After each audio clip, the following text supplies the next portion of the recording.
Hey guys, I'm a bit annoyed, so viewer discretion is advised. Alright guys, now, I'm really pissed off. I actually waited a few days before making this so that I wouldn't go completely, curse crazy on the camera.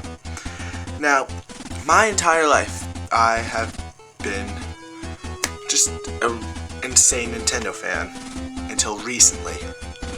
Now, until last October, I had never bought a non-Nintendo system. My first system, here's the order I got my systems in. It was Game Boy Pocket, N64, Game Boy Color, Game Boy Color Pikachu Edition, Game Boy Advance, GameCube, Nintendo DS, Nintendo DS Lite, Wii, Xbox 360. And there's a reason that I've basically given up on Nintendo. I used to be such a Nintendo fanboy. People called me a Nintendo fanboy. When I was little, I got offended when people made fun of Nintendo. Yeah, I was really that into it. And now, it's hard to say anything good about them anymore. Yeah, in my opinion, they jumped the shark at Space World 2001. And I made a huge thing. I have this huge, rant about why it happened specifically at that event. But I'm not going to get into that now. That is something I'm going to discuss in great detail on the next episode of my podcast, GamersCast episode number 33.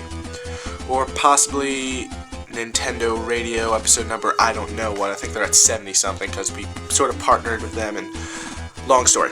But what the thing here is, the thing I used to love about Nintendo absolutely was the best part, by far, better than all the companies in this area.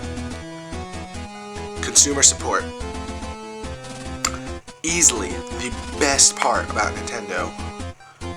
Even if you look past all the games, consumer support was far superior to every other company.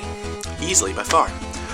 And it was that way until very recently. You may remember my video that I recently put out, WTF, standing for what the fuck is wrong with Nintendo. And in that video, you saw me taking my Nintendo DS out of its case. You saw a note inside saying this isn't a Nintendo DS. And you also saw that when I opened my DS, the screen popped off straight from repair. Actually, I think my DS is over here somewhere. So basically what I did is I called up Nintendo about this. Now here's my DS still. Red stylus and all. I got that from buying Brain Age 2 and registering it. But look. Here's the screen. See? Notice right here. It pops out. And it came right from the repair like that, and I keep having to pushing my finger across and then popping it back in. Then 5 minutes later, it'll pop back out, or even less, sometimes even a few seconds later. So what I did, obviously, it wasn't my fault, so I obviously called Nintendo Consumer Support, expecting the great experience that I always have with them. And what happened was, I had one of the worst tech support experiences I've ever faced. I basically called up this guy, picks up the phone, yawns, acts like he completely does not want to be there, does not want to do what he's doing, and answers in a lackadaisical voice. I can't even hear his name. He's like, Nintendo Consumer Support, how can I help you? Blah. And I basically explained that I just got my Nintendo DS back from repair, and it came back from repair not repaired. And he's like, let me pull up your file. What? Let me pull up your file. I was like, alright. So then, I give him my info. He pulls up my file, and he's like, you had a red line going down the DS. Yeah, they fixed the red line because they replaced the touchscreen. That worked. And I explained to him what was wrong with the top screen. that kept popping out. And then things went completely downhill. So then, he's setting up my repair just fine. Then he says, it slips in at the very end, the repair will cost you $60. Then, that's a bit of a problem. You see, before the top screw was completely fine, it comes back from repair, and it's damaged. Needless to say, it was probably damaged during the repair.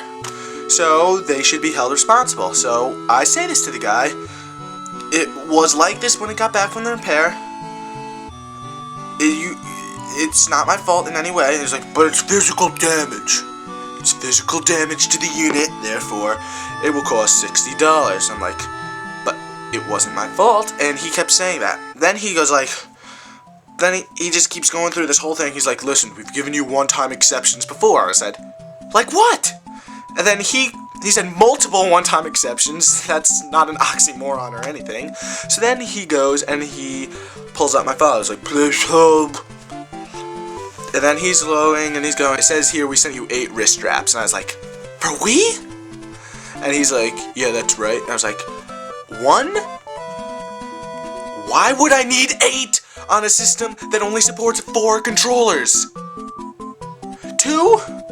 That was a program to cover up their originally defective wrist straps. Because I didn't want a giant gaping hole in my TV. And I instead got a giant gaping hole in my ceiling when my sister was playing Wii bowling. You see what I'm getting at here? So then he's arguing with me forever. He's like, please hold.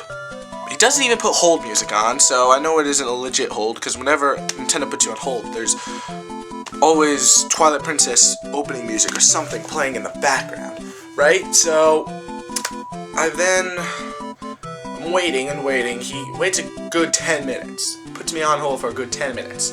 Then he comes back. He's like, I'm authorized to give you a $25 discount. That will bring your total to $60. You just said it was 60. No, I said it was 85. No, it's like, well, you're under warranty, so it's just gonna be 60. It's like, I'm under warranty, so it should be free because you broke it. And then we're having this huge argument, and I just basically at the end I was like, this guy's not budging. Let me speak to a supervisor. And he goes, I can't let you do that.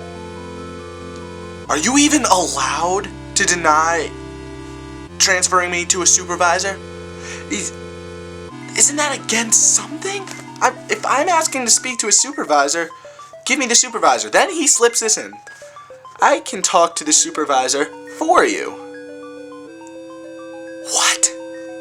This guy's been giving me a hard time for like a good half hour so far. He's not gonna talk in my favor if he's talking to a supervisor. I doubt he even did that, because I think he just went to another call, talked to another call or two, talked to them, and then picked me back up. I was still there. He's like, you still there? And obviously I was, because I was annoyed. Then he's like, yeah, my supervisor agrees with me. You're gonna have to pay $60. I'm not paying $60. I don't even have a reason to play this piece of crap anymore. I mean, really, this right here is the only reason I've actually played my DS recently. Before that, I haven't played it in over a year. I swear. And the only reason I still am arguing is because Mario and Luigi 3. I gotta have that. Because you guys, that's still Mario and Luigi 3 in Spirit Tracks, which is basically going to be a Phantom Hourglass ripoff, more of that on episode 33, but still, I mean, maybe I should have slipped in that I was part of their press site, part of their press program. Maybe he would have given me a bit more preferential treatment instead of just being treated like a normal customer. But even so, they should treat a normal customer like anyone else, because I know IGN and all those sites, they get preferential treatment every single time they go to a tech support, because they just so happen to slip in, hey, I'm Matt from IGN.com. It's like, oh, IGN, hey! That obviously happens. They've even mentioned that before, about how they treat them. So it's really just complete crap. They should treat all their customers the same, you know? And if they made a problem, they should fix it. He was saying that, oh, we we inspect all of our systems when it comes off the assembly line. Apparently it didn't inspect this one because it's still broken, and there's a new you fixed the original problem, but there's a new problem that wasn't there before, and it came right out of the box. I even mentioned my YouTube video called "What the Fuck is Wrong with Nintendo?"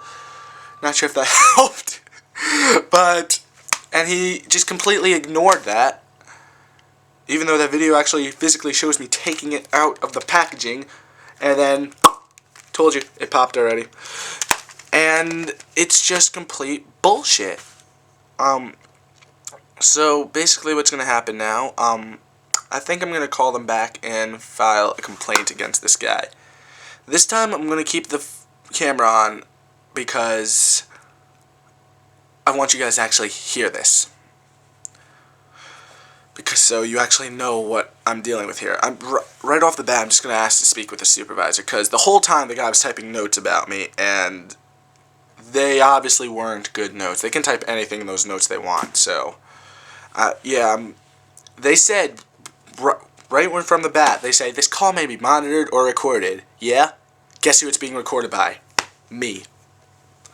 So, yeah, so, here we go, guys.